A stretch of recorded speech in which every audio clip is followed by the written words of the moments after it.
సేవా కార్యక్రమాలు ఎప్పటి నుంచి మొదలు పెట్టారు? సేవా కార్యక్రమాలు అంటే అండి ఇంకా నా ఒపీనియన్ ఎక్కువ సేవ మీద ఉండటం వల్ల ఎమిడికి మొగుడు సినిమాకి బిఫోర్ ముందు సంవత్సరం నుంచి కూడా మా తాటిపక్క మొగల కుదురు 2 మండలాలకు కలిపి స్కూల్స్ ఉంటాయి. దాంట్లో చిరంజీవి గారి బర్త్డే సందర్భంగా ఆటల పోటీలు, తర్వాత ఏమో స్కూలు 1st, 2nd, 3rd వచ్చిన వాళ్ళకి ప్రజెంటేషన్స్ అండి. ఇవన్నీ పెట్టి పుట్టినరోజుని ఒక గ్రాండ్ కార్యక్రమం కింద. అప్పుడు మనకి టీవీ కూడా బ్లాక్ అండ్ వైట్ టీవీ వచ్చిన కొత్త అండి అది. అది కూడా ఒక స్కీమ్ కింద పెట్టామండి, ఒక లాటరీ కింద పెట్టి ఆ రోజు నుంచి కూడా మేము ఆ సేవా కార్యక్రమాలు చేయటం అన్నది చేసామండి.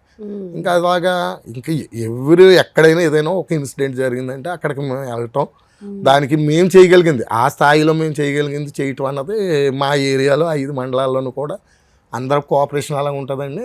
అదేవిధంగా మేము సందర్భాన్ని బట్టి చేసుకెళ్తాం. చిరంజీవి గారు అంటే సేవా కార్యక్రమంలో ఫస్ట్ గుర్తొచ్చేది బ్లడ్ డొనేషన్.